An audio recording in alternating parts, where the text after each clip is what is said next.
And just like that, bam, we're live. Let me know if my mic goes into my mouth. It sounds like I'm choking on something today. I still have this headset and no Rodecaster. I think I'm going to have to find a new location at some point for the podcast. I'm sitting at this bar at the Airbnb, and there's nowhere to tuck my feet underneath the bar. So I got my legs splayed got my legs open for 90 minutes. You know, girls who sit like this are nice girls. Girls who sit like this are nice girls. Girls who sit like this get this like this. I just remembered that from the 3rd grade. I wonder if when I learned that in the 3rd grade, if I knew what that meant. Looks like I'm all alone today. I don't know where Caleb and Greg are. Good to see you guys. Whitney Davis, bam, just finished 82-hour fast. Good morning. Oh, that's awesome. Wow. How many days is that? 72 hours is 3 days. So you did 3 days of fasting, huh, Whitney? Good job. 3 days and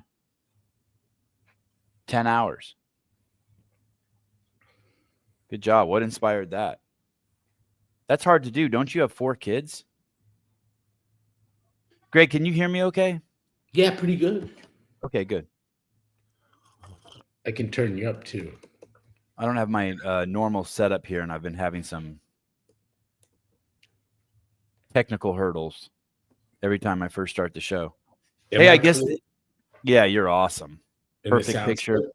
Yep, sounds great. Dude. Do you still fast weekly? No, I haven't done that in a while. For a second, I was thinking about getting back on the train again. Maybe Whitney will inspire me today. Maybe today I'll fast just because Whitney inspired me. We'll see. We'll see. A huge proponent, right, Greg? Yeah. Yep. Good for the mitochondria. Yeah.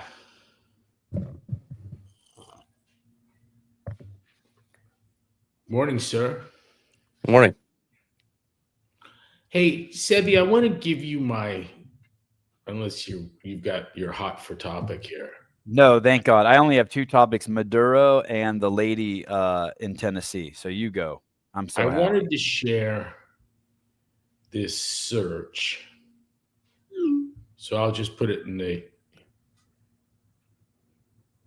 usual spot for this shit. It should be Caleb and you, but I was just sitting around staring at Google and thinking about cancer and AI and truths. And I put that in, and the return on there is the big secret. Like, yes, it can. Mitochondrial dysregulation or dysfunction can cause damage to the nucleus.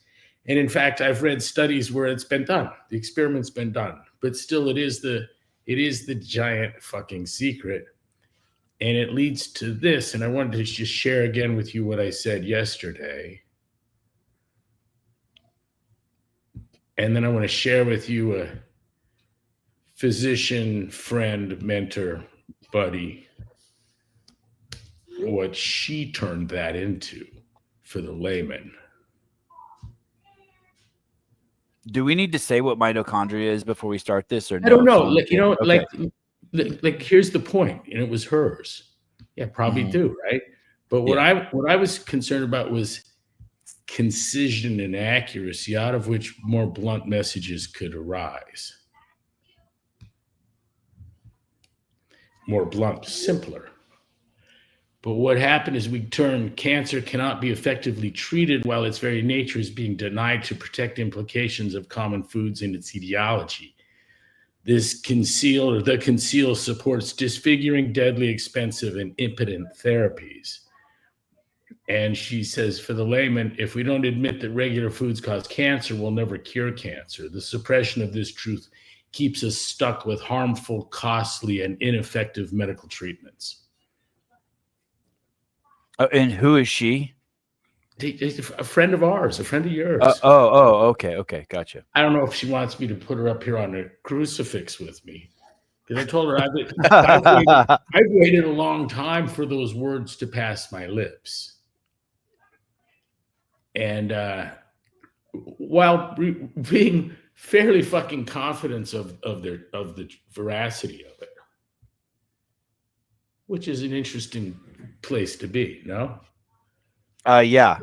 But she pointed out you created multi-generational wealth doing that. So basically, I'm likely untouchable. But here's the thing: like these two repurposed drugs, and I just love that fucking language. But the two repurposed drugs that are purported to be effective in cancer, they're known to kill parasites by inhibiting glycolysis. And we've known for a fucking forever that cancer is a loss of differentiation by which the thing can only produce ATP through glycolysis and fermentation. And so it's one of these things. I told her this morning, it reminds me of the Egyptians knew of the disease scurvy. You know what their glyph was for it? What? It was an onion. Oh, awesome.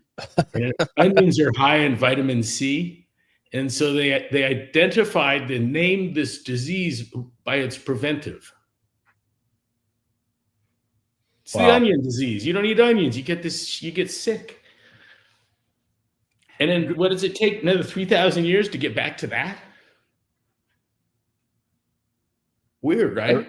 Yeah, a repurposed vegetable. Is an onion a vegetable? Yeah. Yeah, I think so. But imagine just the dangers of even naming the drugs. Everyone's tippy-toeing around this shit.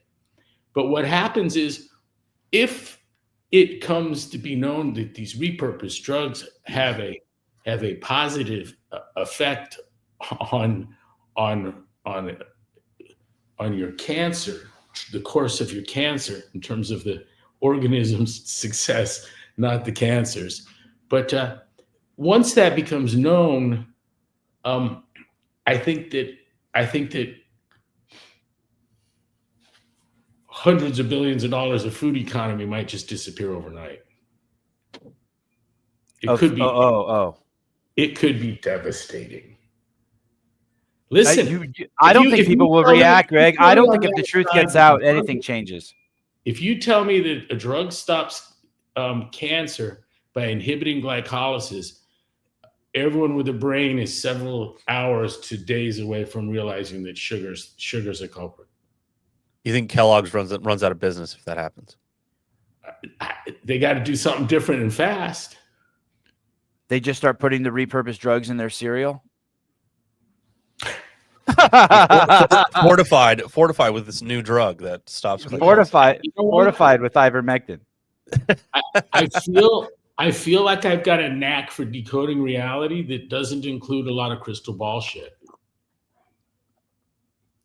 You think it'd be this? Behave.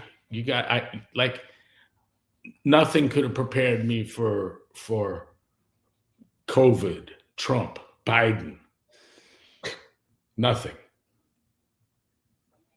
Hey, Greg, I just, for people maybe who aren't following, I'll give my idiot understanding of what you're saying. You're basically saying that in order for mitochondria to do combustion normally and run the engine, they normally use oxygen. But when you damage the mitochondria, it switches to a process called fermentation. Yeah, glycolysis. And then from there, the nucleus... phosphorylation, and goes to a glycolytic fermentation process to produce ATP, and very little of it. And then that damages the nucleus. Oh yeah. And then it becomes a cancer cell and it starts multiplying. Yeah. Okay. Yeah. Hey, I don't think even if the secret gets out, people change their eating habits. I think some people do. I mean, maybe they change them for their kids. I don't know. I would say the anti-fat hysteria wasn't good for milk, dairy, beef, pork. Oh, good point. But those are easy to quit, right? Milk's easy to quit relative to. It wasn't true for one thing. like what's happened to the incidence of smoking in the United States? Is it down? It's just converted to vaping and Yeah. smokeless nicotine. Yeah, Sebi said that any stats that look like a reduction in soda have just been converted to some kind of Starbucks habit of the same value. I don't drink a Coke anymore. I get a Frappuccino. That's right. Peppermint mocha. My ex didn't do chemo because he was stage 4. His targeted drug therapy screwed up his heart and ultimately killed him sooner. Sad. They gave him 3 years and he died within 7 months. Was the targeted therapy an immunotherapy? I'm sure it was. I think that's what I'm hearing.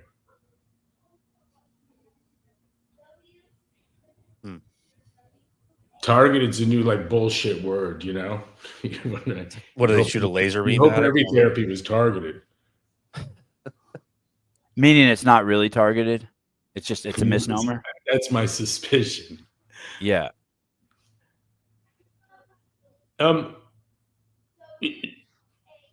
We have reason to be cautious with immunotherapies. And the reason for that is found in chapter 16 of Cancer as a Metabolic Disease in Seyfried's book. And that's the chapter on metastasis.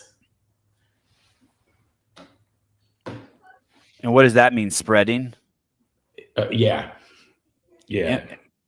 Tumors become a problem by crowding into growing and crowding into spaces, altering normal function of healthy tissues, essential tissues, and disfiguring them, but it also has this nasty spreading capability. And the spreading is the metastasis. And the immune system, how do we say it? It looks to be playing very much a Benedict Arnold situation in terms of your well-being.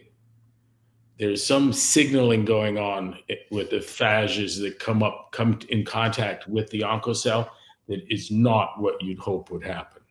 And they got video of it. How do you like that? How's that for complicated? You can watch it happen. You can watch it.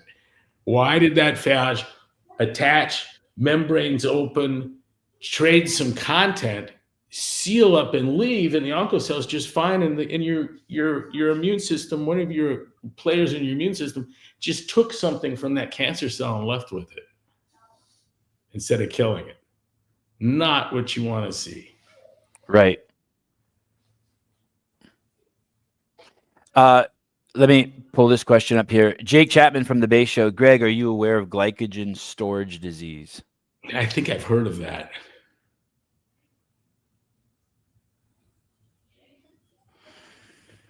Mrs. Burns, hypothetically, taking care of an obese child with leukemia and the treatment drug killed them on the first round of dosing. Whoa.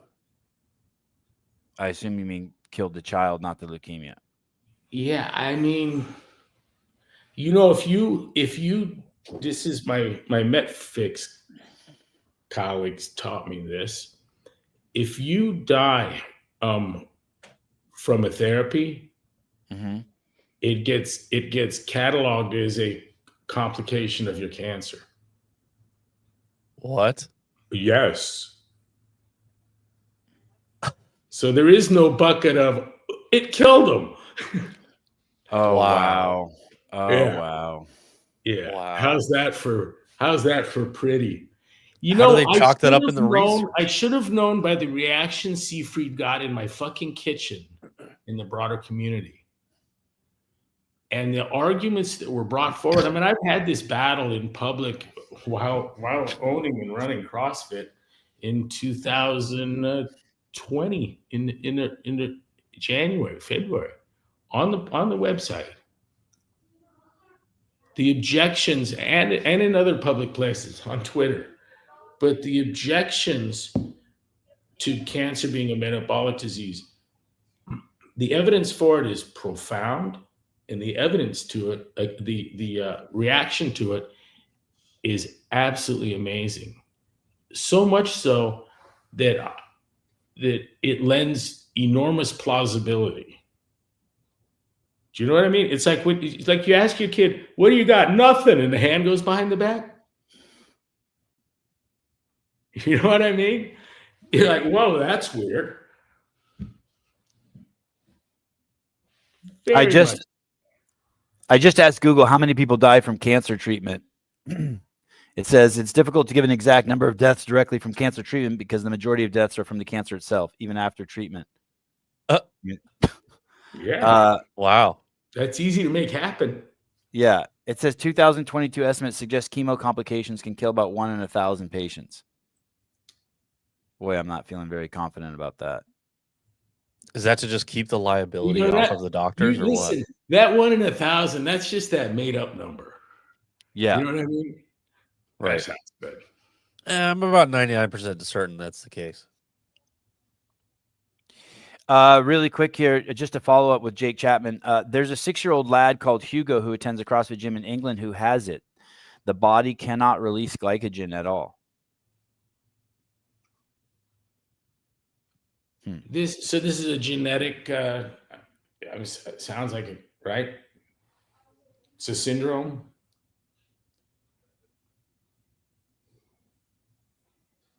I guess. Greg, are you familiar with Dr. Benjamin Bickman's work on metabolic health? I just started a course on Peterson's Academy. He's the you would recognize Bickman. I think you met him. The bald guy. This is what Jonathan was coming out for. In fact, he's coming back to do something with Jordan Peterson, I think, out here. You know, I told him that I was going to visit someone close to us that was going to start chemo and radiation. Mm-hmm. And did I mention this before on the show? I don't think so. Maybe briefly, but go ahead. It's a good story. So I told him I was going, and he's like, "Well, did you tell him what you know?" And I was like, "Well, I have 1,000,000 times. I mean, I think I'm kind of known for my stance on cancer and whether it's metabolic or not, and my suspicions about sugar. I've been kind of open about that, right?" Yep. I think so. Well, I mean, I've had family tell me they're sick of me telling them, so I assume that he knows what I think. Yep. And so my good doctor buddy sent me the 2 repurposed drugs and says, "You got to take these with you when you go." And so I did. We went to go see him, and I brought him with me. And they stayed in my backpack. I didn't bring them out. Just because you felt the pushback? I was told not to. Did you see that Canada has a Jordan Peterson law now? No, what is that? No. What does that do? It's If we get another one of him, we're going to execute him? Basically. They're like restricting what media people like him can say outside of work. Oh, wow. Let me read that first line again. Right on the Alberta Premier Danielle Smith's government plans to limit what behavior professional regulators can police in the interest of strengthening freedom of expression. A bill introduced in the House Thursday aims to narrow what kind of behavior regulated professionals from architects to welders can be disciplined for by their regulators. Smith is calling it Alberta's Peterson's Law after Ontario psychologist and social media personality Jordan Peterson, who was sanctioned by his province's professional regulator for controversial public statements. So it's allowing them to say more? Yeah, it looks like it. I thought it was the opposite, and it's no wonder I couldn't find anything on it because it's going against what the Canadians want. Yeah, I think so. I don't know what happened, but during COVID, doctors in California were told if they didn't read off of basically the WHO guidelines and they gave any of their personal opinions on COVID, they could lose their ability to practice medicine in California. I know that passed, and I heard it was going to go to the Supreme Court. I don't know what happened with that. But it's crazy. It's basically like saying you can't get a second opinion from your doctor. I can use the concept of standard of care, which everyone seems to believe in, but I can use that to guarantee that no progress or discoveries are ever made in medicine ever. That would be one way. If you tasked me with stopping all progress in the health sciences, I would say let's just be pig-headed about standard of care. It's the same thing that consensus does for science. Yeah. It has an effect not that different than throwing a 40-pound monkey wrench into the wood chipper. It ain't coming out in pieces. You know what I mean? It doesn't work. Yeah. God, that's crazy when you phrase it like that. Mrs. Burns, I was on immunosuppressants for 10 years for RA until I realized I couldn't put it in remission through diet. Unfortunately, I have a suspicion it's done its damage to my egg quality. Oh, I could put it in remission through diet. What's RA? 10 years for RA. Rheumatoid arthritis. Oh. Crippling.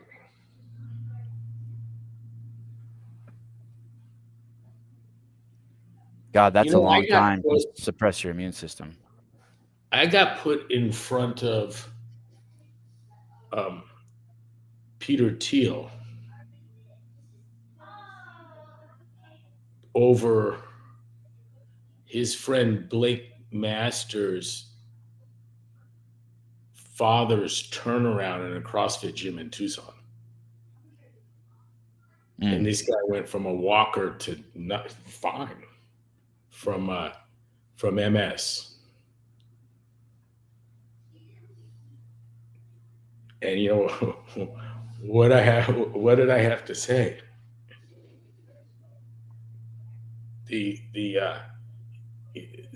What he wanted to hear, we took care of it in about 45 seconds, maybe before sitting. But the guy had his immune system irritated enough that it went after his own tissues, his nervous system. There. And he changed his diet following the CrossFit method? Oh yeah. Hey, as far as I'm concerned, if you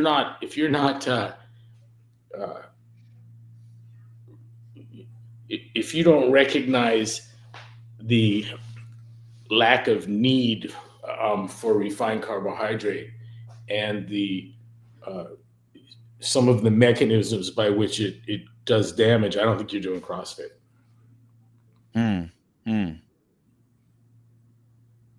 The base of the pyramid. Yeah, if someone gets the 50-second Fran with a combination of PEDs and sucrose, I'm not impressed. And maybe even a little meth. Why not? The fuck? Let's do it. You know? Hell yeah. Right? Yeah. Hillary do it. He's got a pretty strict. I mention him because he's honest. You know what I'm saying? Right. And to be fair to him, he's got a pretty strict diet. I think his only real indulgence is high doses of caffeine and then the TRT. But he is very, he's a meat eater. Yeah. If someone claimed that they had a glucose amphetamine steroid fueled cocktail that set world records, I wouldn't yell like bullshit. You know, Hiller's also it's also a liver cleanse and good for the heart. I'm going to call bullshit again. Right. In all fairness, also to Hiller, it's not a criticism of him. I'm just saying that I'm saying he'd do it. He'd do the experiment. You know? Yeah, he's experimenting right now. He's trying GLP for 16 weeks. What's it called? Triple G, I think. Yes, he's trying Triple G, some form of like Ozempic, for 16 weeks and reporting on it to the public, being like, "Hey, this is what's happening to me." Ozempic has turned out to be a positive thing from the perspective of it looks as though it's reversing chronic kidney disease and taking ESRD 4s and moving them into the 3s. And 4 is a fatal condition. So to get moved into the 3s means you could have a fairly normal life with treatment and caution. Wow. But 4 has historically been a terminal state. And in stage 5, at the end, you have a prognosis worse than having glioblastoma and not knowing Tom Seyfried.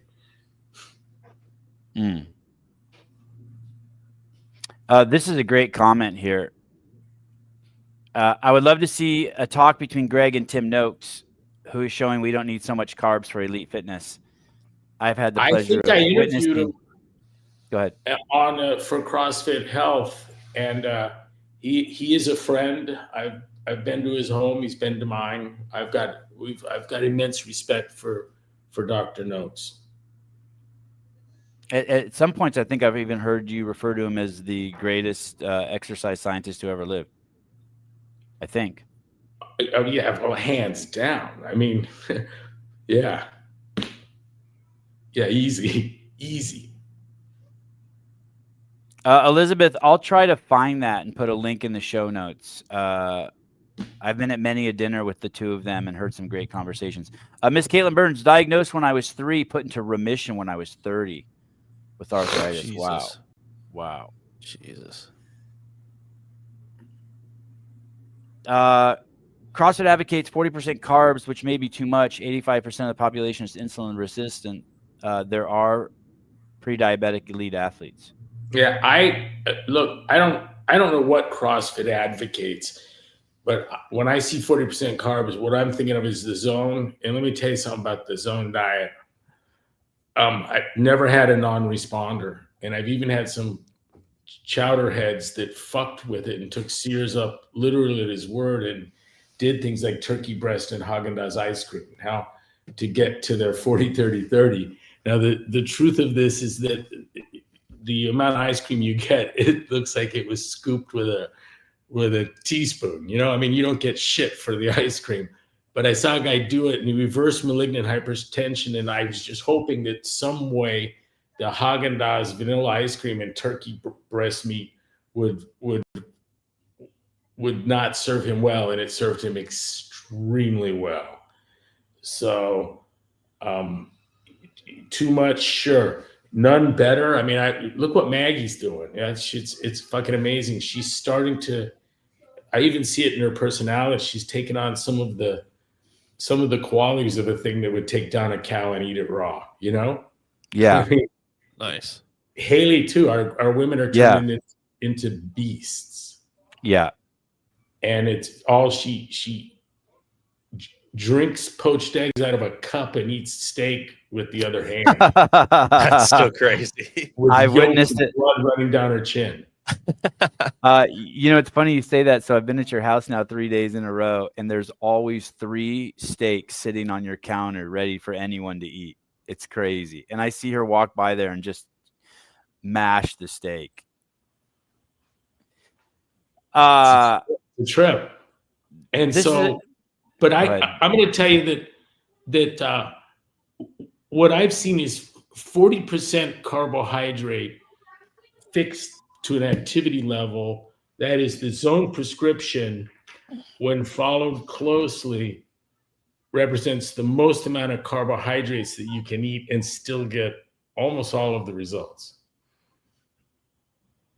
And when Zoe was on here a few weeks ago, and she mentioned that the way the diet is set up is most people are doing 15% fat, 15% protein, and 70% carbohydrates. And so 40s is significant. Most people eat, the average person. Yeah, if I recall her correctly, yeah. Those numbers aren't far from what was recommended by the CDC, NIH, WHO, and all those fucking idiots. We were doing 70, 20, 10 at Gold's Gym Nutritionalysis, driven by Tufts. And I got someone to turn me on to the kid that had written the code for it. He's a big juiced bodybuilding coder, lived in Vegas. He was murdered, but he gave me a key and I could overwrite the code, and I started making some 50, 30, 20 diets. But I remember the default breakfast was special K cereal, non-fat milk, glass of orange juice, and a dry bagel. Was like your baseline start the morning breakfast. If you didn't, you could edit from there. And I jimmied mine to 50%. So when someone told me that there was a guy from MIT that had a 40% diet, I was like, yeah, I'm going to meet this fucking guy. I'd been told that he got there through, analytically, that this thing kind of a stoichiometry, right? But that wasn't the case. He's doing the same thing I did. How low can you go? And we know the answer now. Mauro Di Pasquale was there with his anabolic diet. He and Barry Sears tangled a couple times on some phone conversations where I was a listener, and it was interesting. But Mauro's still on solid ground, and he was running track and field at Penn State. You know what I mean? Like what are you going to say about that? Can't be athletic on this shit. Well, if you're at Penn State and doing track and field, you can. In defense of the CrossFit athletes, and this is just, of course, anecdotal, just from knowing them, I think the vast majority of those guys start a morning with something like 4 to 6 eggs and 2 to 4 pieces of toast. Is what I just seem to see the morning routine. But some of the UFC fighters still wearing the compression fabrics. Not so much. Oh, that's weird, because you couldn't win without those one year. How about the ice baths? Is that still everyone soaking in ice? Oh yeah, big on ice baths. Okay, so that's saunas. Back. Yeah, because I know one year it wasn't so fashionable. How about the silly tape? If people putting the "Look at me, please" tape on themselves? There's plenty of that. Yep. Okay. Just big fans on people's backs of sticky tape. It's so cool. It helps. It's amazing how much that helps. Yeah, increases the blood flow to the cock and balls. Whatever you want to say about it is true. It's like CBDs. They don't have a thing that's not good for. My point is that the eggs and toast is different than the Kellogg's and orange juice. Right? I got so much more insight out of senior citizens than world-class athletes in terms of human performance and what people need. I didn't find the athletes to be reliable in imparting much information at all. And I found them as more likely to be governed by superstition than non-elites. So when you have an old person in a nursing home and on a nursing home diet that's filled with just refined carbohydrates, and you switch them over to some eggs and bacon and it's whatever. Better than this. Russ Green wants me to come see his nana at the nursing home, and the ones that are gorked, they put at a table together, and they only eat the desserts.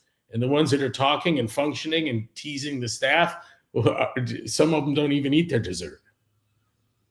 Right. How do you like that? It's the caramelized brains table. Tragic. There's Sugar's going to find its due. We're going to be able to. There's going to be a text in biochemistry that basically spells out all that's alluded to, quite anecdotally, in Sugar Blues. And when that day comes, I'd like it to be known what side of that battle I was on.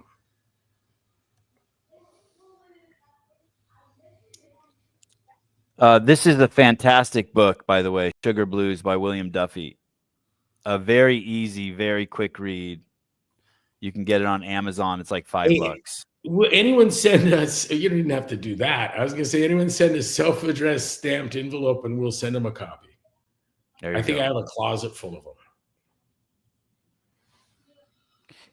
them. This is probably a lot of people, Greg. I remember during COVID, people were freaking out. I can only imagine, Terry. I can only imagine. Of course it is. My husband is undergoing chemo currently. It's terrifying to make a decision against the standard of care when you're watching cancer destroy your loved one. Yeah. It's got to be really scary. Near impossible.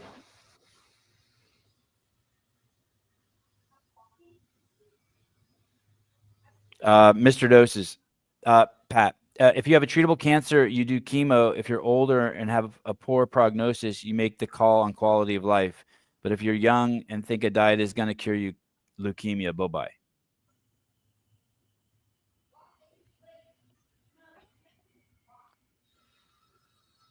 Why can't you do both? Why can't you take both routes? You could. Yeah. I know where that's happening. Or someone's doing both. Mm-hmm. Change the diet, take the repurposed meds, and follow the standard of care. We found a guy that was doing the standard of care and promoting the in Canada and handing hand over fist with the 2 repurposed drugs. And our friend, a physician, went to go see him and signed up to be a patient, and then says, "I'm going to opt out on the chemo and the radiation. Thank you." Oh, wow.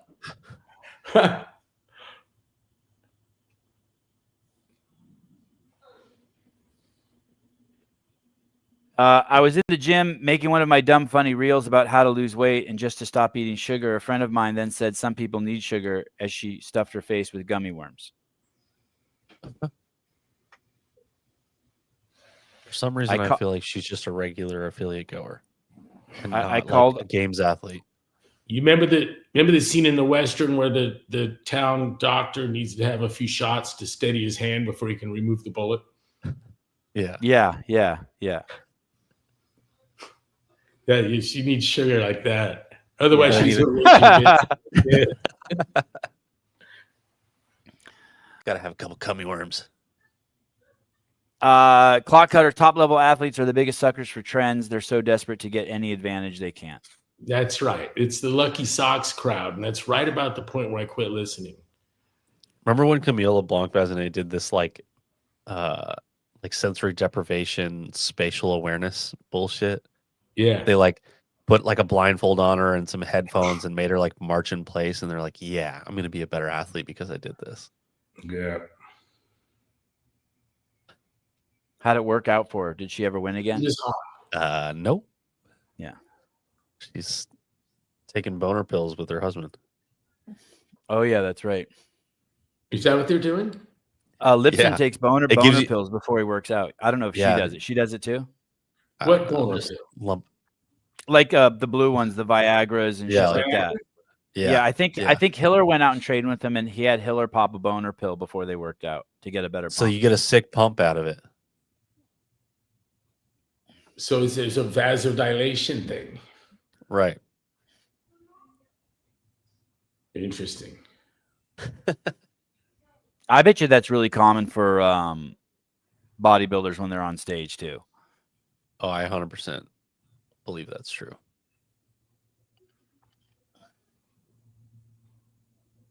Man. Wow, crazy my husband would die.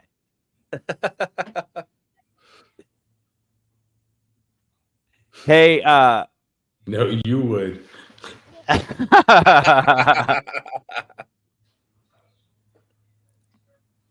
Hey, I want to talk a little bit about the Bird movie too. Yeah. Listers. I just mentioned watched it on yesterday too. Oh, what did you think, Caleb? It was good. It reminded me. There was like this trend in 2020 where everybody was just like buying vans and just going around the United States and basically doing Like- TikToks all over the place. During Just about, COVID, like- just like fuck it. Yeah, and that's what that reminded me of. And I thought it was pretty cool. It was very.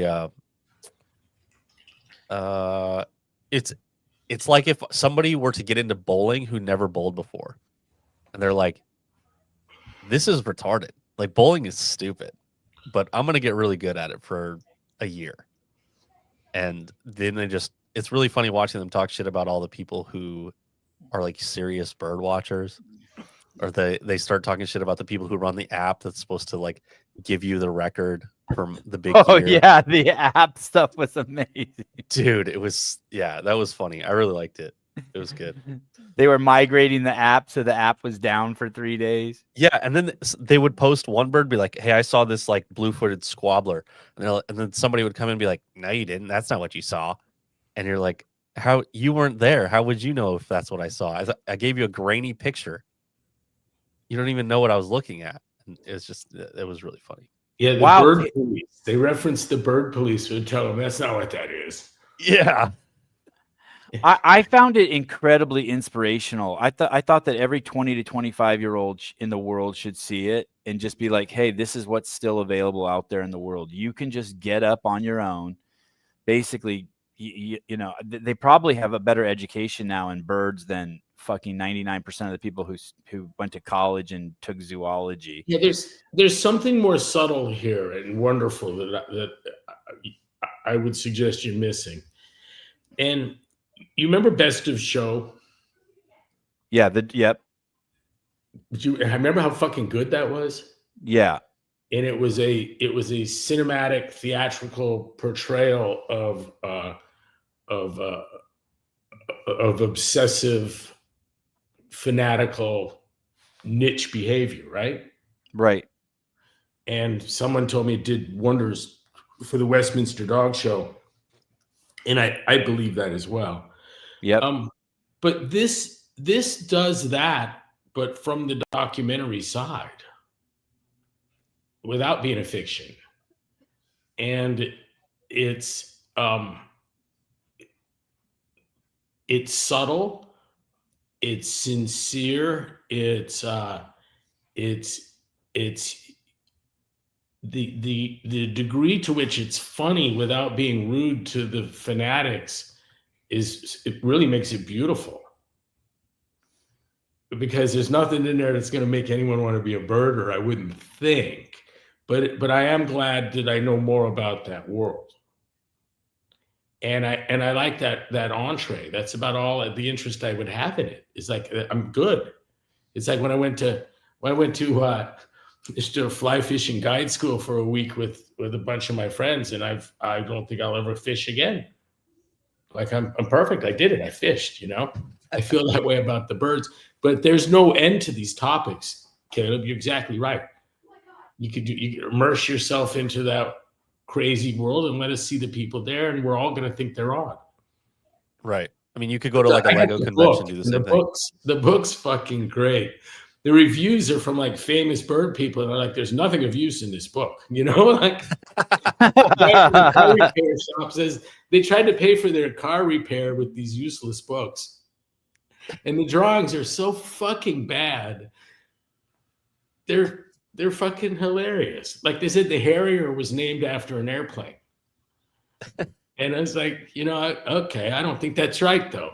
Or another one that says this bird had something really gross on his eye, a growth. It's like, that's not a growth.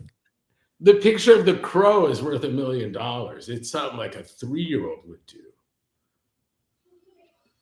It came out as bad as I would think it would if someone gave Sevi and I a subject and we had to write an authoritative guide.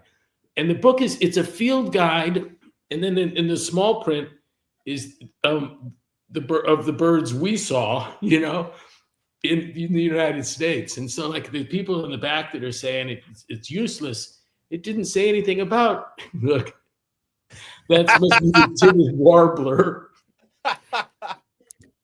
Well, it helps you remember the name. Look at the blue jay has a bat.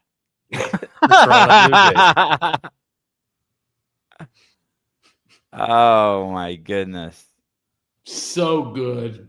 That was so fun. And the boys are so likable. And the effort they put in to get those 594 birds or whatever they got is, I mean, you can't fake it. Sleeping in Cracker Barrel parking lots in a van that's like not even really a van. It's like a coupe with a big. Thank you, Palmetto Pulse SC. I could see that there. And it'd be fly fishing would be the one to do. The two guys who did Listers said on a podcast they're considering doing the same thing, but with fishing. And that's the first thing you said to me when I saw you, Greg. You're like, hey, they should do another fly fishing. Yeah, you said that they should do another. There's no end to this topic. Series. Delightful. And how It's like a about the low interview? You know, I saw the genius of it when they showed the shots of the most famous birder in the world champion. the Yeah. couple, yeah. And those people have no idea how weird they are. No clue.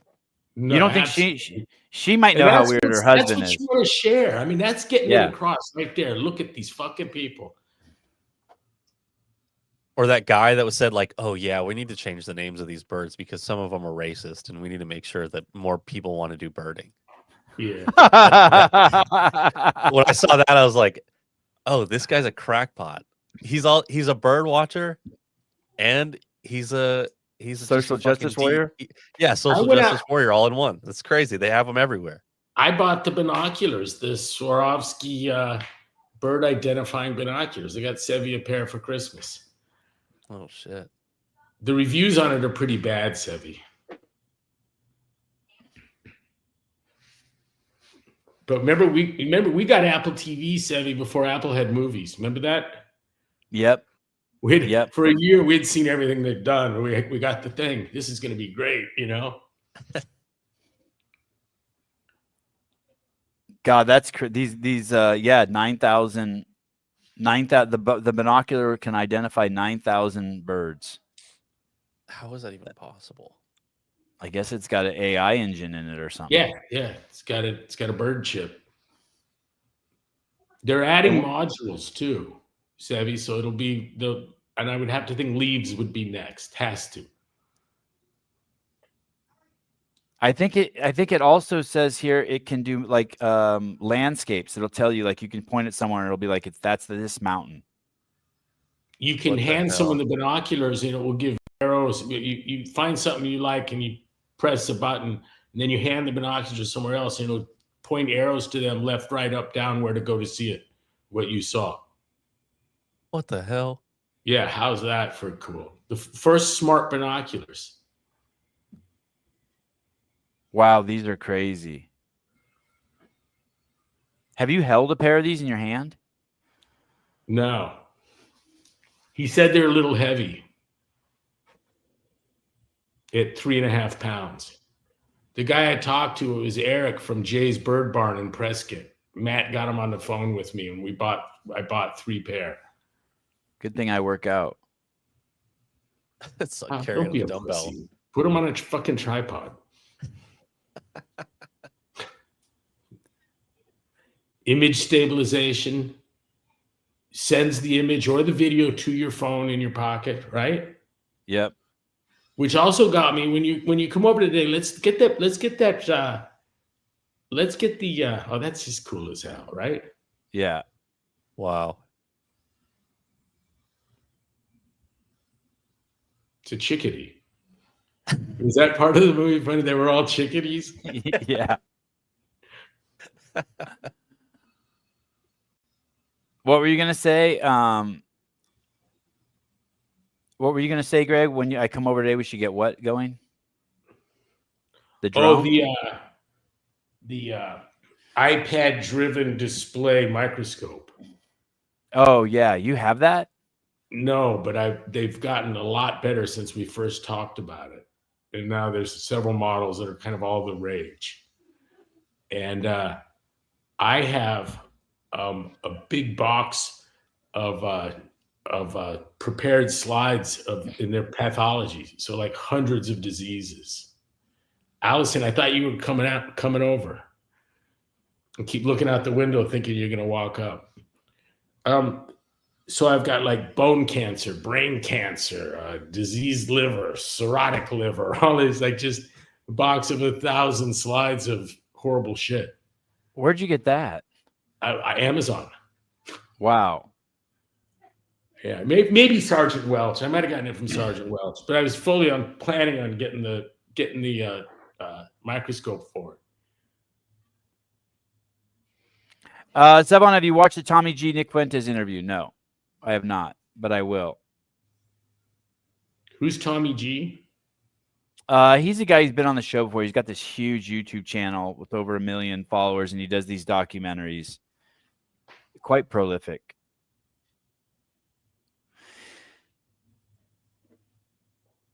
Taxes for the red. Oh, interesting. Tony G. Okay.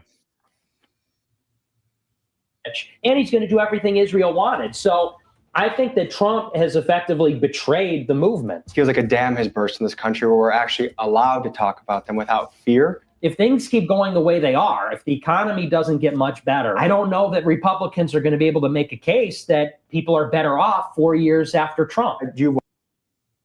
All right, I'll give that a watch. Hey, speaking of Trump, what do you think about this the drug boat thing? The bombing of the drug boats? It seems like a no-brainer to me.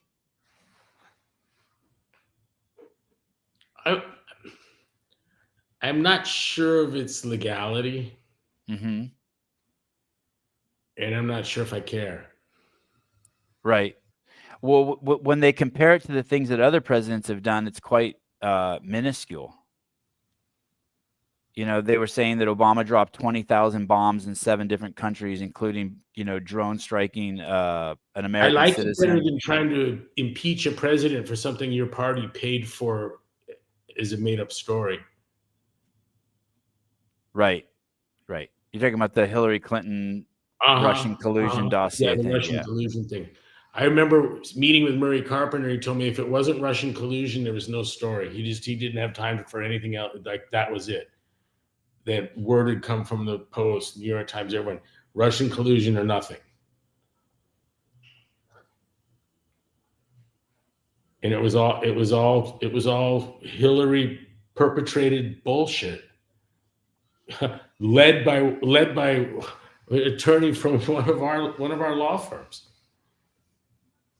Yeah. Is this really about Venezuelan drugs or is it about oil? You know, in his first term, he put No, a 15... I don't think it's about either one. Yeah, neither do I. Oh, really? No, I think what it is, it's the Monroe Doctrine.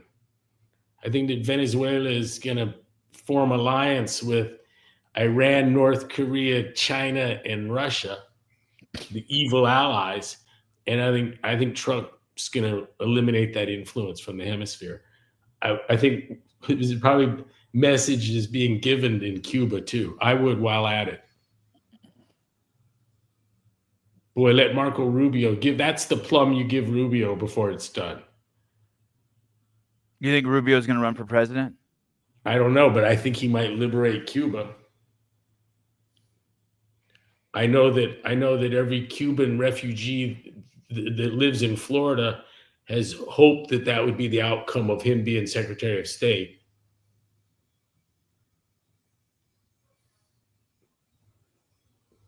I think it's important that totalitarian networks don't take root in our hemisphere. I think for World War III, it'd be nice if it stayed in the Eastern Hemisphere.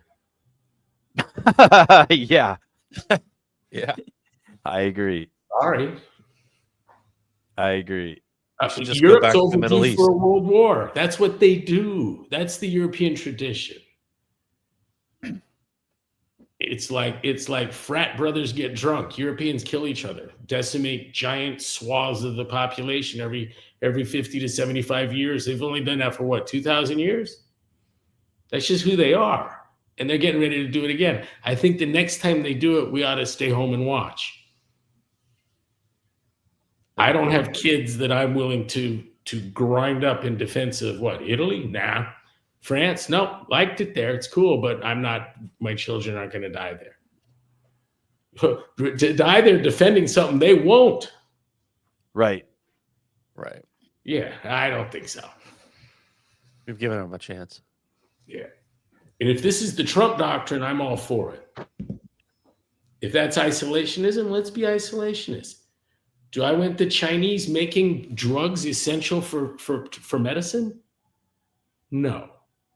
Would I pay more for them to keep them from having exclusive handle on that? Do I want them to, if a foreign power committed to our destruction is willing to give free pharmaceuticals to Americans, do I take the free drugs? The answer is no. No. That's a strategic answer, you understand. They give them to you, and you'll shut your production down of those items, and then one day when they want to, they yank the rug out from under you. Duh, right? Isn't that fucking obvious?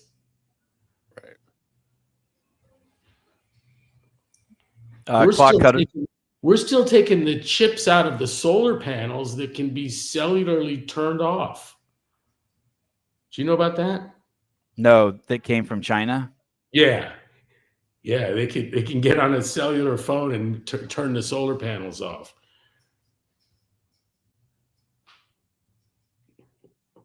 Wait till you see what they can make your DJI drone do, Sevi. I know, crazy, right? Yeah. Drop a 5-pound can of soup on one of your kids' heads from 800 feet up. Oops.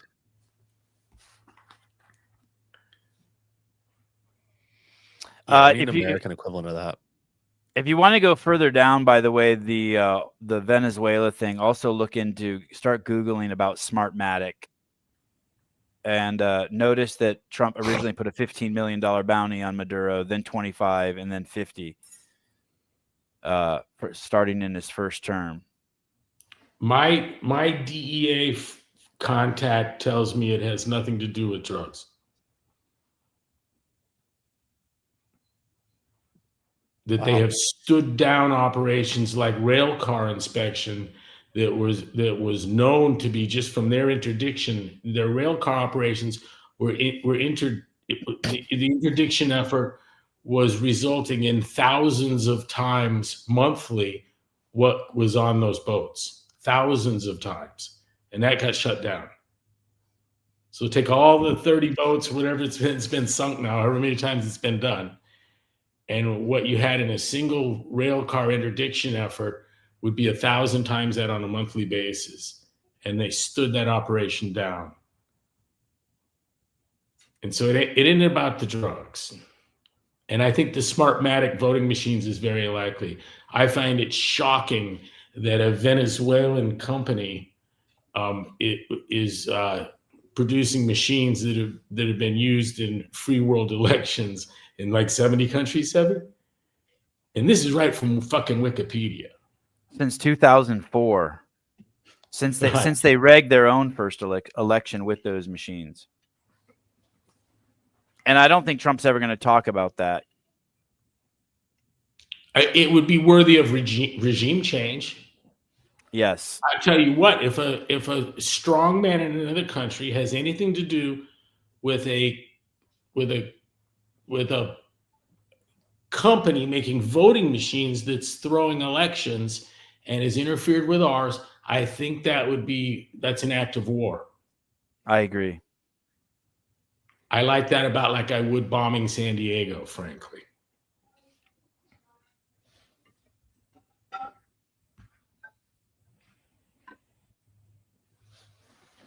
Yeah, that's good. That's going to be an interesting one. I wonder. Yesterday, Trump did his 9th cabinet meeting.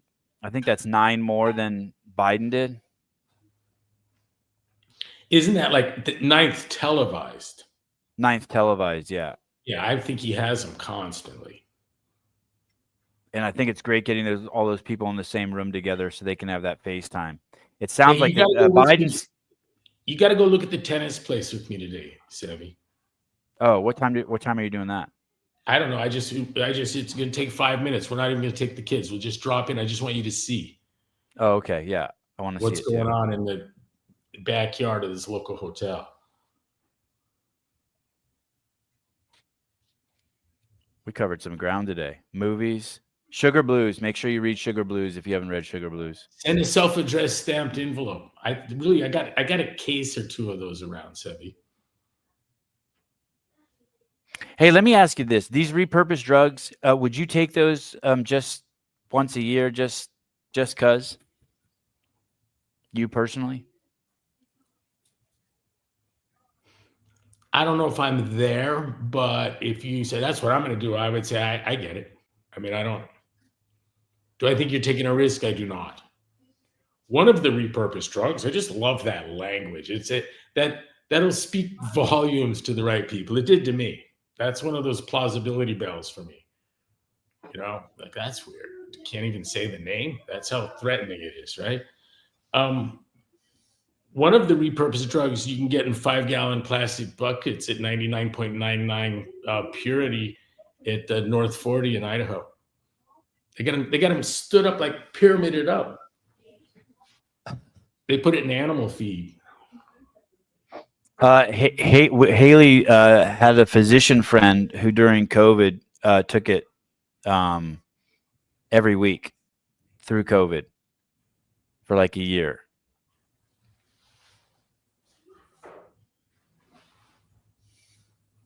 The effort to deny it's working was so strenuous and involved so much censorship that that's the only credible information I have that it worked. Yeah. Is the hysteria in stopping it. I go again to the kids. I tell you that I love the time I saw a house full of people and Robbie's looking around the room. And I'm like, uh-oh, here comes something, right? She's doing a big survey. Look, you just know that look. And then I see her duck down. And then I see a hand go up on the table, and then she runs past me. She's trying to run past me, and she's got her hand under her shirt now. I just put a hand out and stop her. I go, what did you get? And she just looks at me, and she's just not saying anything. I go, show me and you can have it. And she pulls out a big blueberry muffin and sticks it back under her shirt. And I go run and eat it in your closet. Go.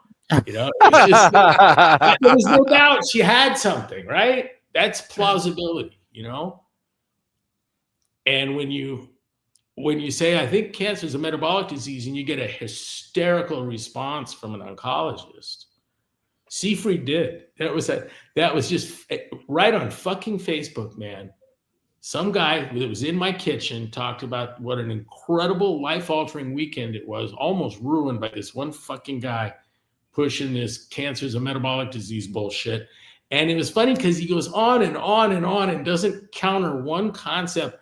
He doesn't offer, there was nothing, and we all pass it around. I made everyone on staff read it. But there was nothing that challenged the notion. It was all a very detailed description of how emotionally fucked up it was to hear that.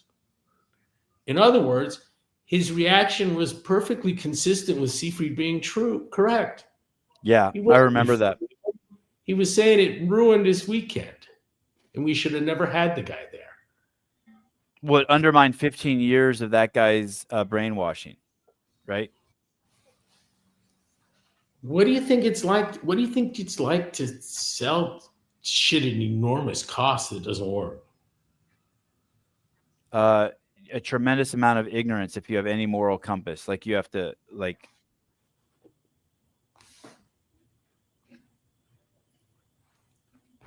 It's trippy. There's not an opportunity for someone that's in the business of providing the standard of treatment, standard of care, to make money in a metabolic approach, I don't think. And so when I talk to Seyfried about people or to anyone, talk about people in doing metabolic cancer therapies in this area, and I go to meet them, they're outside of the mainstream, for sure. These aren't oncologists.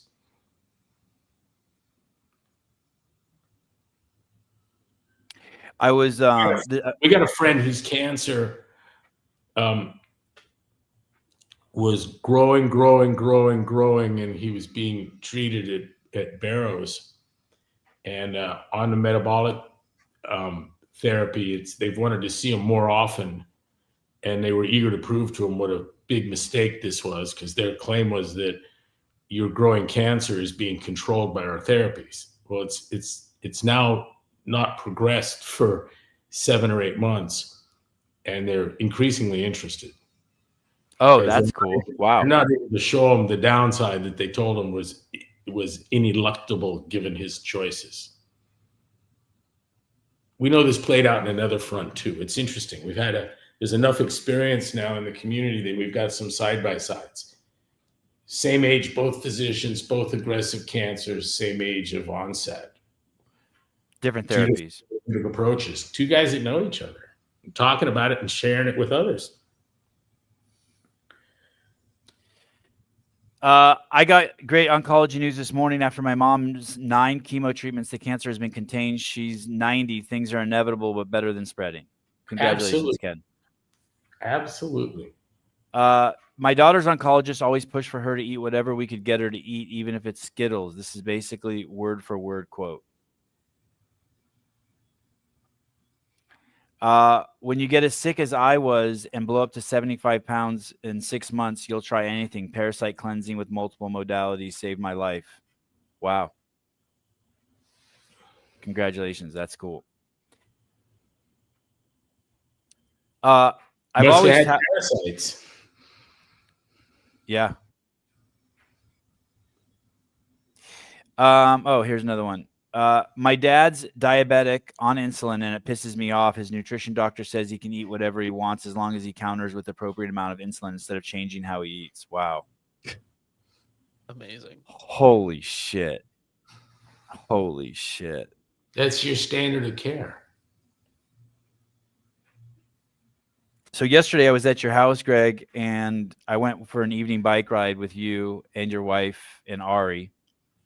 And as I got on the bike, as I got Ari's bike out for him, one of your kids' bikes, I noticed one of the tires needed some air. So I took this cap off of it. And I told myself like 5 times, this is a valve stem cap. Make sure you put it back on. Make sure you put it back on. And just now, Haley found this. And all night I was like, fuck, where is it? Where is it? Because I remember that I put it back on. And she just found it. And I'd like to nominate her as the greatest wife who ever lived for just her ability to find things. I'll be returning this to your house today. I'm so happy she found it. It's been said that the uterus has a tracking device. It must. It's crazy that she found it. It's crazy. Yeah, Caleb, someday they're gonna make a better compass instead of using magnets and use chunks of uterus floating in a little bubble. You'll never get lost. No. Pat, it is standard of care. It is standard of care. This show has had 1,000 people in the comments over the years say, my doctor told me I could eat whatever I want.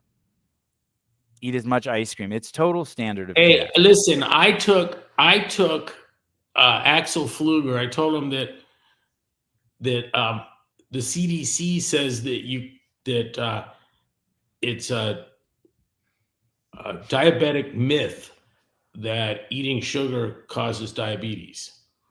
And he showed me that he said the page I sent him, it didn't say that. And what he did is he didn't read the inset because the article was wrapped around diabetes myth number 1, sugar causes diabetes. When you read the article, it says it's important if you have diabetes that you don't eat cookies, cakes, sweets, confection. You know, it's got the whole big list. That's your first concern. Don't eat those things. So he's saying that's what they're saying. And I'm like, wow, or are they? Look, he didn't read the inset. Yeah. Oh, you know, what is the standard of care? I sent away to the American Diabetes Association for a glycemic index years and years and years ago because someone told me they had one. You had to write them a letter to get it. And I couldn't believe what I got back. They didn't have a glycemic index. Oh, they did? What was it? Some handouts on the importance of checking your blood sugar and taking your insulin. No, these diseases that have psychological origin, and I think diabetes does. I think it's a disease of too much refined carbohydrate, as is obesity. Things that have their origins in behaviors, medicine has always missed the treatment. I have type 1 diabetes. I can confirm the nutritionists who work in the office give insanely bad advice. Back to the tracking device in the uterus. Greg, this does not apply to all uteruses. My wife loses everything. Maybe she needs to update her firmware. We'll only use the good uteruses, the uteri, only good uteri. Mrs. Caitlin Burns from Sabbath Essentials. Pat, do you work in a hospital? Because I do. And it's not just standard of care. It's encouraged. It's laughed about. It's rejoiced. Yeah, they think we're Jesus. idiots. They think we're idiots, Pat. It's worse than what you're saying. I had the guys at UC San Francisco Medical School tell me in excruciatingly details, put an hour into the tale of what it took to get soda out of the UC San Francisco facilities. And they could stand there in the office and that's our building, our building, our building. They're the largest employer in the county and city. And thousands and thousands of employees. And many hospitals and treatment facilities. And they all had vending machines and cafeterias with soda. And it started a war that had repercussions all the way up to the NIH level. It affected grants. I mean, it was like they were told by faculty and the deans, like, we need one of these battles about every 25 or 30 years, guys, okay? You know? Ease up on the public health bullshit. That's what they were told by the deans of the University of California. Just trying to get the sugar out of the fucking vending machines and getting soda out of the hospital system. I tried to enlist a group of pediatricians to help me get the soda pop out of children's hospitals. You can get a lot of people. Yeah, I'll help with that. No one's going to help you with that. It's not. I'm so grateful for these weekly discussions with Greg. Thanks, guys. Yesterday, I was sitting down and I was with Greg, and someone walked in the room and they said, "Holy shit! Did you hear the Moderna vaccine killed a kid?" This is someone who's heard Greg and I talk about vaccines 1,000 times. I was just like, that's how slow the information is getting out. And yet those of us who saw the original studies were like, holy shit, they're killing people. I know it's a complication of the disease. I know a guy that I know has an incredible story to tell. I've not talked to him about it, but by virtue of his position of being an actuary in a multi-billion-dollar insurer, we know he's seen what others have seen. And I can't wait to have the discussion with him, but it couldn't be had by phone. It couldn't be. No. The insurance industry gets the COVID thing entirely, and the vaccine. Hey, the 100 parents that have testimonials that came out in 2020 and 2021, where they said, my kid got the vaccine and 2 days later he died. You needed more information than that.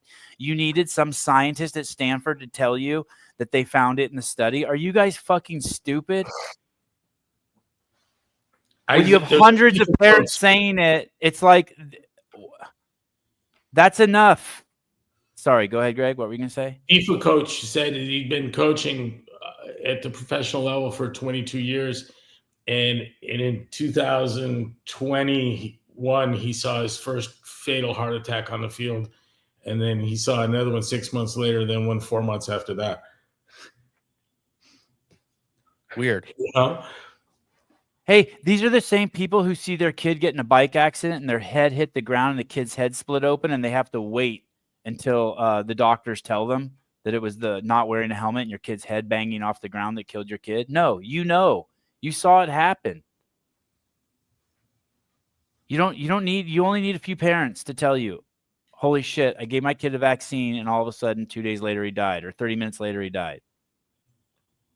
Lady at Matt's church said she co-signed for her kid to get a motorcycle, and she's just scared to death that she's going to get a call that he's being scraped off the pavement. And then it happened like 10 days later. He killed himself on the motorcycle. She co-signed for and announced to everyone that she was worried he was going to kill himself. Holy shit.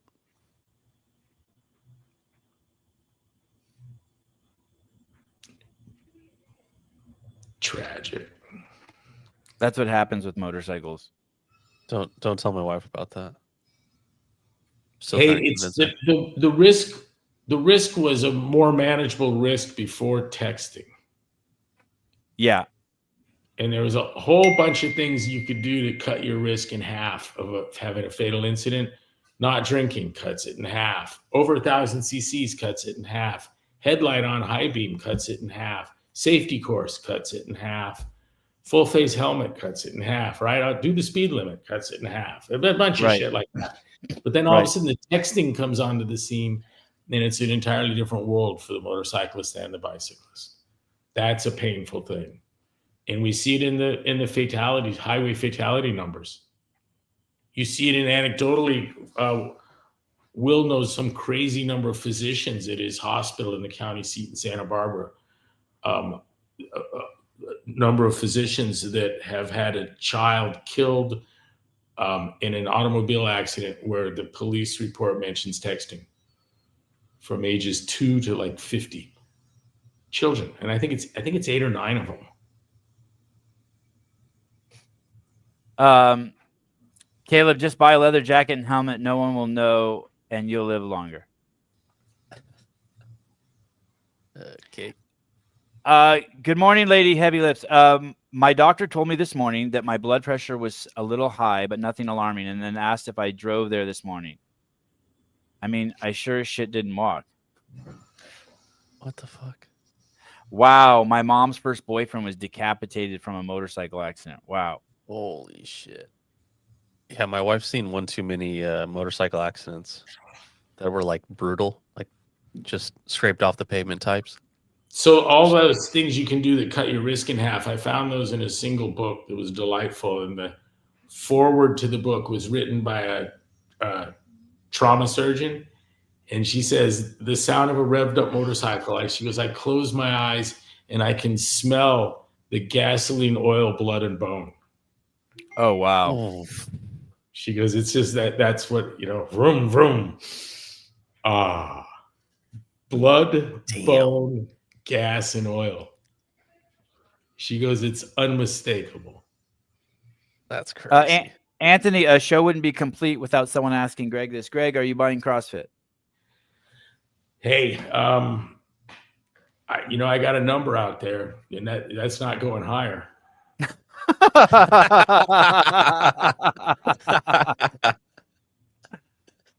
Yeah, I got to be careful. I don't want to bid higher than I could know I could sell back to the affiliates. You don't want to accidentally get it. Yeah, right. Have them like, what do you mean? You paid $11 million? You can have it. Just sign the dotted line. Yeah. The funniest thing out there right now is there's some equity guy, and then who's claiming to have partnered with some Planet Fitness or Crunch Fitness guy, and they're really pushing on social media and where they can that they're interested in buying the company. But that would be amazing if someone with Planet Fitness model ideas bought CrossFit. I mean, that would be. Was it Bruce at Planet Fitness? I don't know where he was or is.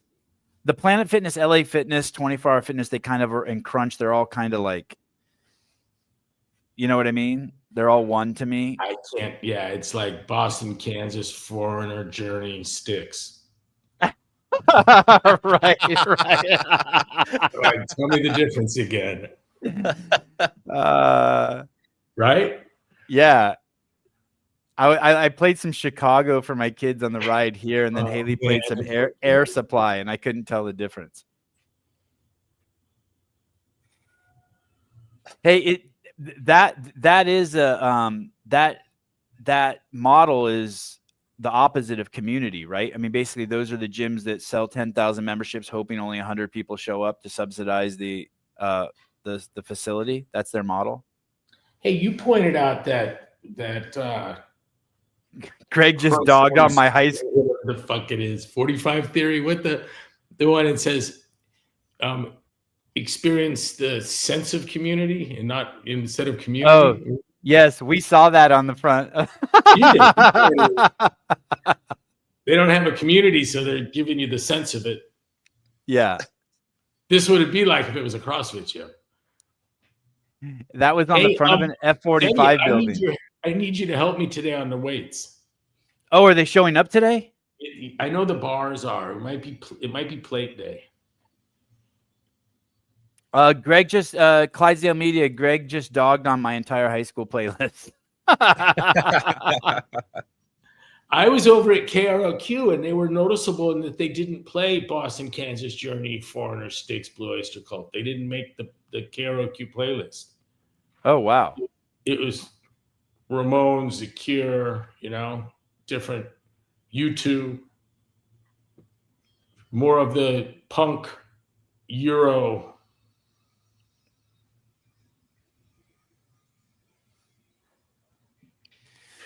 All right. Hey, maybe when we go see the tennis courts, we could go to that other store I want to go to. Yeah, the air gun store. Yeah. We'll probably have to be clever, and you figure out what you want, and I'll go back in another day and buy it. Because I smell like California. Makes the guys. I remember when I had one and had moved to Arizona, I still couldn't play. Not with that, you don't. Their worry is the California Attorney General suing the state of Arizona. He is? No, there was a concern. Oh, because of guns coming back and forth? So Arizona agreed to not let Californians come here and express their Second Amendment right. God, so damn. disappointing. Only Arizonans. And as an Arizonan, you can go out with bags of guns. Literally, same day, bags of guns. That's amazing. And you get greedy too, because you're like, well, I'll take that one of these, and how about this? Oh, you got that? Yeah, I'll take that too. And they're helping you. There's no, like, if you do that in California shop, and they're like, hey, mass murder, what's going on? Got another Vegas shooter on our hands. When I visited you in Idaho, I had never seen a grocery aisle with bullets in it. I went down an aisle with a shopping cart, and there were bullets to the ceiling on both sides. And you could just take them and put them. There was like no security. Like I was like if that was California, that place would get looted like in 5 seconds. Check this out, Caleb. When I go out in California, I won't go to Jack in a Box at the gas station without a fucking pistol tucked into my pants. And in Idaho, I don't take my gun anywhere. Everyone else does. Wow. No one's gonna come fucking machete into my taco stand, People would shoot each other shooting him. And just nothing happens. There is nothing like that. There's no. That's the brilliance of the Second Amendment. Yep. I think. Yep. Same here in Arizona. You allow people to when you carry valet guns your car, they want you to let them know if you got a gun in the car, and they keep it up top. Just give the wink or nod. You can have it put on your profile. Keep a pistol in the glove box. Thank you. We'll keep an eye on it. No bullshit. I saw a connection the other day. A headline said in 1997, the United Kingdom outlawed handguns. 30 years later, you can't make a post on social media that offends anyone or you go to jail. And I thought that was a real poignant. It's socialism. Yeah, the UK looks like it's getting real bad. Yeah, real bad. The prime minister there said he wants to eradicate Islamophobia, so you can't be afraid of Islam. I know millions of people who are terrified of Christianity. No one mentions a thing about it. Douglas Murray, Islamophilia. Must read. Oh, okay, Douglas Murphy, Islamophilia. Douglas Murray. Yeah, and someone else was pointing out the other day that they don't even have a word for anti-Christian. That all those things are just basically psyops, coming up with words like anti-Semitic, Islamophobia. Isn't that interesting? Yeah. Yeah, that's amazing. Great book. I so like that, man. That's my favorite gay dude. If you had to rank them? Yeah, I do. I'm putting him number one. All right. David Weed, being Islamophobic is a basic survival skill. True. My dad used to say, if you're looking for an argument, you need another subject. Caleb, come visit. Yeah, I'd love to. Come That'd be swing great. from the ring. So far, no adult finds it comfortable. Why not? Too old or what? No matter how many pull-ups she or he has, they've not liked it. All And right. yeah, and similarly, we've not found a kid that can't swing with the greatest of ease. I was pretty sick on the monkey bars when I was a kid. So When's the last time you done the monkey bars, man? It's a different thing as dude, an adult. it's been like 20 years. It's crazy. I tried swinging from the rings. It's crazy. My whole being was like, "Don't you dare!" Really? Oh man. Jeez. And then, Yeah, like that's Greg sick. said, the kids will just grab up there and just hang with one arm and be like this, and you're like, "Damn." Oh my god. Yeah, the next. Go ahead. one of my little Robbie actually gets enough height on the pulled ring. She brings it up under the chin and fucking launches. You know, hair flying, big smile on her face. Their speed's picking up. I think she can get across faster than you could run it pretty soon here. Wow. It's pretty cool. And it's Plays off the wall, comes into the wall hard, does a little kick flip, you know, Jeez. off the paneling. It's awesome to see. We haven't even started the Bakar ladders and all that shit. That's sick. all right. I'm headed over, Greg. All right, let's get breakfast. All right. I'll see you soon. Thank you, buddy. Call it homeschool. Bye, Caleb. Come visit, dude. Sounds good. See you, Greg. All right, sir. Bye, everybody. Thank you. Greg Glassman, ladies and gentlemen. 272 continuous weeks. 3,422 continuous Wednesdays. That's crazy. We've had him on for a long time.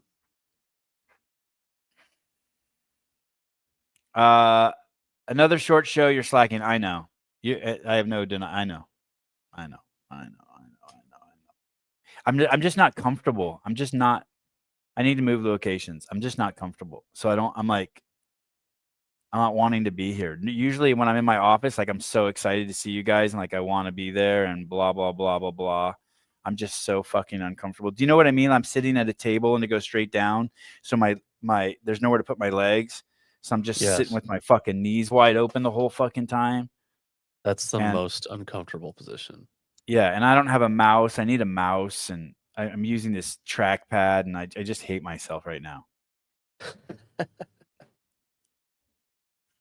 I swam yesterday in a swimming pool. Did you? How was it? Yeah, it was nice. I would spend an hour in there with the boys. I have to be careful that they don't drown me because they like try to choke me out and shit in the pool. I'm like, hey, you can't do that. Yeah, they'll drown me on accident. They'll drown me. Accidentally on purpose? I'm just like, just don't drown me. You guys can play with me all you want. Just don't drown me. That's awesome. Greg needs to come on just long enough to unfuck everyone's logic. Yep. Perfect. Yeah, no roadcaster, packed it, left it by the door, got in the car, got no phone, no, I just pure jackassery. No, I didn't pee in the pool. That's funny you asked that. Yeah, no, I did not. You don't know how happy I am I found this. If Greg would have seen I would have lost this, he'd have been like, dude, what the fuck? This is the kind of shit like he's really focused on. You know what I mean? Like everything. Just the small stuff. Oh my God, I'd have been fucked. I'm so happy I found this. That would have been pretty bad. Have you ever been in a pool where if you pee in it, it actually turns colors to like show who's I thought that was a myth. I've never seen it. I think it is a myth. It's what they used to tell us as kids. You think it's a myth? I think it's a myth. I think it is too. I've never actually been in a pool where somebody's peed and it's changed colors. I hit a casino last night for the anniversary, lost $200, banged a few times. Good night overall. Oh yeah, that sounds fun. That's cool. Sick.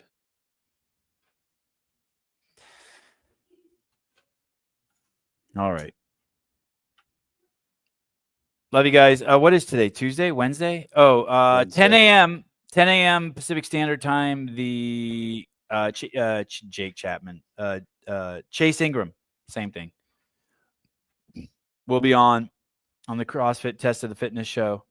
Oh, look, there's the TV guide. Schweitzer.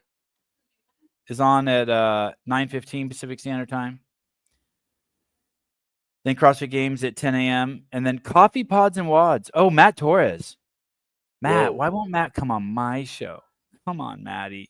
I don't know, man. That's weird. Come on, Crazy. Matty. You and I are in the same boat, Matt Torres. Do you understand that? Exiled We from have- Daniel Brandon's life. Yeah. We both love her, find her irresistible, and yet, maybe I should stand up. What if I stood up doing shows? Get a little swagger going. Oh, I mean it. Torres, big news. He's back with Danielle. When is Taylor doing the workout? I don't know. That's a good question. Should I call him and ask him? I could call him and ask him. Hopefully soon. I should probably just send him a link since I don't have a good audio. I'll see if I can get him to come on tomorrow and find out what's going on. Yeah, but we both got fucked over by DB. Yeah. Nah, she don't know me nothing. All right. See you guys tomorrow. Thank you, Caleb. Sure. Bye-bye.